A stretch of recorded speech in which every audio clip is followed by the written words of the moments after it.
Every January, sales predictably slow down, especially when you compare them to just 1 month ago, right? In mid-December, when things were really about as good as they could be in terms of sales for most of us. In this video, though, I want to share a niche research strategy that is tried and true, and even in 2025, still continues to work on Etsy. So I'm going to walk you through everything you need to know.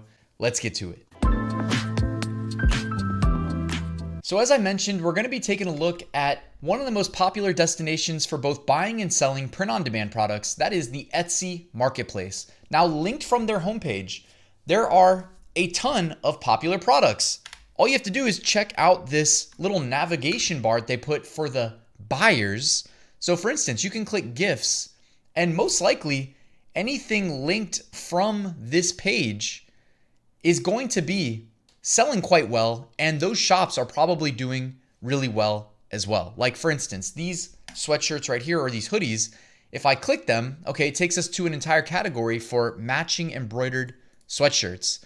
And if I go ahead and just click one of them, what I'm gonna do is actually take a peek at the seller, because chances are if they're doing really well on this listing that's linked to from Etsy's homepage, they've probably got other bestsellers in their shop. Now, it's not guaranteed. This shop actually only has 884 sales. But what I wanted to show you today in this video is that you can actually leverage the Everbee Chrome extension to, well, number one, you can click Analyze Shop and see what's actually selling well from this shop. All right, just like that, we've got their best-selling products listed right here. And you can see this grandma sweatshirt that's embroidered is their current bestseller. You can even click view on Etsy and look at the exact product listing right here. Okay, you can see how they did it. Grandma sweatshirt, comfort color, custom embroidered sweatshirt.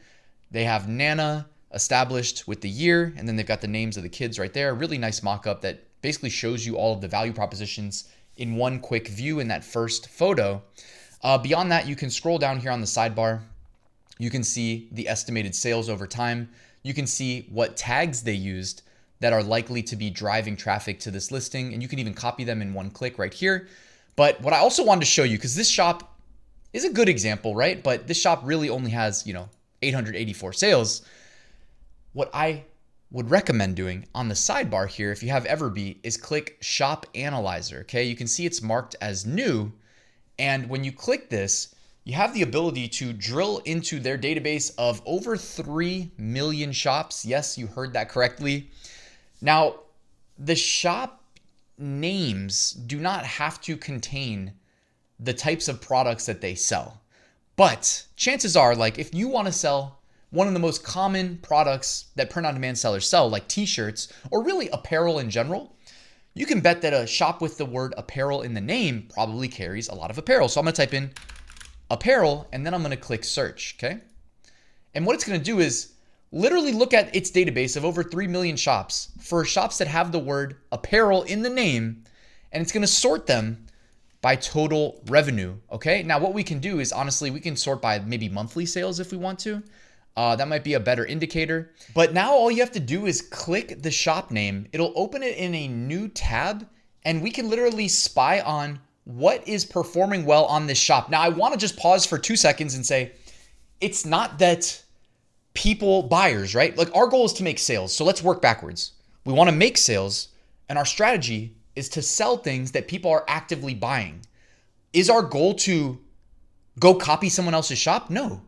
When we say look at other shops, what we're doing is looking at what people are actually buying. Now, it's possible that people go to Etsy and look specifically for that shop and only want to browse that shop. But how often do you think that happens? Like a fraction of 1% of the time? The rest of the time, they go to Etsy, they type something in the search bar, or they go to Google, they type something in Google, and it sends them to an Etsy listing, and they check out and they have no clue what the shop's name even was. Okay, so when we look at shops through this lens, we're just evaluating for ideas, and we're doing it because we have the ability, thanks to Everbee, to see the best performing shops on Etsy in this case that, contain apparel. So there is a little sub navigation. It says listings. I'm going to go ahead and click that. And you guessed it, now we can see their listings. It's sorted by monthly revenue currently. And we can literally see what are the best sellers for this shop. Okay, so you can see here Personalized baby onesie is the best seller, currently generating about $3,500 a month in revenue. Big sister toddler shirt, and that's doing about $3,300. The next one, happy first Father's Day baby onesie. So it's for the babies. So they're sticking to that niche. $2,800 a month. Next one, Easter boys shirt, excavator. I've seen that one on Amazon as well. $2,100 a month. Personalized baby boy onesie, that's doing $2,100 a month. So you can see right away that this shop is doing extremely well in the baby apparel niche. So if that's something you want to sell, then you might want to take a much closer look at this shop specifically. What I'm going to do is I'm just going to go back to the shop analyzer and I'm going to type apparel again. Actually, I think we have it open right here. Yeah, we do. The next one's called Top Line Apparel Store. I can go ahead and click that and let's go to listings here. And you can see their number one best-selling shirt by far, generating $11,000 a month, is simply a custom t-shirt. All right, so they're ranked really well on Etsy in terms of when people type in custom shirt, personalized shirt. They have a very generic listing. Now, you've seen this before, right? I even had guests on in the past that said that they did six-figure profit months that shared their shop. And when we looked at their shop, it was that they just had a bunch of listings ranked really high on custom apparel, custom this type of product, custom that type of product.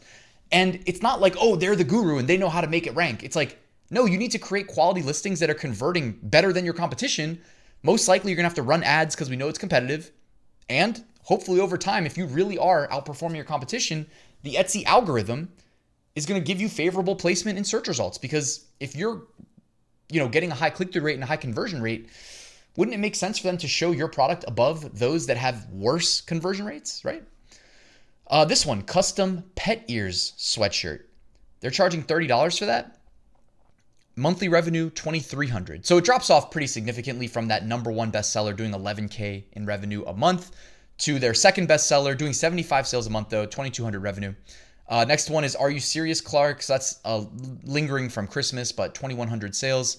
Hubby and wifey shirts. So real simple. I mean, this is the type of stuff that honestly over a long enough time frame can make you quite a bit of money on Etsy. But it's not like, oh, I'm a YouTube guru, therefore every time I launch these listings, they're all, instant winners, right? No. Even as a YouTuber who's been doing this for 8 years, not every listing you launch is going to be a winner. So you have to remember that going in and not feel too, down on yourself if everything you launch is not a winner, because as far as I know, that's pretty much the same thing for everybody. Unless you have some real discernible edge, like you're self-fulfilling and you've got some crazy pricing advantage, or you're just going to crank ad revenue into it until it becomes successful, then maybe. Let's go back, check out another shop. So we'll go back to this tab. New Tea Apparel doing $1.15 million a month. That's 5,300 sales a month. Let's check out this shop as well. But you guys see how easy that Everbee makes this. And by the way, there's also an export button right here, and you have the ability to filter. So let me show you why the filter option may be something that you might want to use. So first and foremost, if you work with VAs or you just want to hold on to this data, use the export option. Also, there are certain shops that you really look up to and idolize. You can export their shop every month, right? Set a Google Calendar reminder and on the first of the month, export the data. That way you can actually track what they've been up to recently, what new products have they been listing, etc. It's not a terrible idea if people are really successful. So the first one says custom mama shirt. This is doing $41,000 a month? Or what? That is insane. So it looks like it is just going to do a neck print and then the kids on the sleeve. Something about, this is crazy. Maybe it's the next day shipping that they're offering. I don't know, but we've seen this same mock-up. People have been using that mock-up forever. And yeah, the sand color, Gildan 18,000.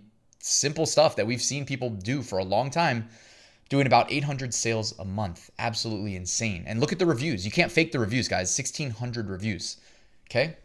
Of course, you see the sales trend is down, but that's also because of December last month. So you can see their tags. Again, if you want to try to compete, it's not like, oh, somebody launched a custom mama sweatshirt on Etsy. I guess no one can ever sell that. No, there's going to be tons of competition that pop up. So I wouldn't feel bad if you want to put your own spin on it and try to compete. Obviously, if you're using Printful, they can do that print for you. Let's see. So we have a two-sided Mickey's Very, very Christmas. Okay, they got Disney stuff going on there. I don't understand how some shops do it and get away with it unless they have the rights to do it. This says white Christmas sweatshirt, Columbia Inn. So what we could do here, I said I'd show you the filter, is if we go ahead and click filter real quick, you can exclude the word Christmas since it's January, right? Most likely we don't need to be focused on Christmas. Maybe Christmas in July, but we'll give that a couple months before we start preparing for that. I can exclude the word Christmas, let Everbee cycle through all these listings, and now I don't have to worry about seeing all of these, listings that crushed it in December but aren't going to sell at all in January, and maybe even will be returned in January, right? Hopefully not. So you can see here, their top sweatshirt is just a custom photo sweatshirt. You can see how they optimize their SEO. You can see how they do their tags. I would say study these best sellers, take a hint. Next one's the personalized mama sweatshirt. So it's another one with the names of the kids on the sleeves, but not that initial one. The initial one, by the way, that it did filter out probably had the word Christmas in it, even though it wasn't a Christmas theme. So that's one thing. When you use these filters and you filter to only see a specific word, like you can also do an include and say the word coffee mug or something if we want to see if they have coffee mugs but not sweatshirts, etc. Right? Friends inspired crew neck. See, how do some shops get away with that? Because I feel like if we launch those listings with like the popular TV show Friends, we'd probably get in trouble. This says from fur mama to baby mama, pregnant sweatshirt. That one's doing $3,200 a month. This says tis the damn season football sweatshirt. Okay, tis the damn season football sweatshirt. Got it. I can't tell if that's pro football or anti-football. $2,900 a month. First of all, I'm a delight hoodie. And it's got the possum. That's doing $2,200 a month. So you guys see what we did here, right? Like we don't need to go in with any preconceived notions. We literally just say, hey, Everbee, you're maintaining a list of the top performing Etsy shops, right? Show me your list. And then I'm going to drill down and use the filters if necessary to spy on specific product types and get some new ideas of what I might stock my shop with to prepare for a massive 2025. So as it's a little bit slow in January, I hope you found this helpful. This is something that top sellers have been doing for years, and guess what? It still works. So check out Everbee, linked in the description. Thank you for watching. Please like and subscribe, and I'll see you soon with another new video.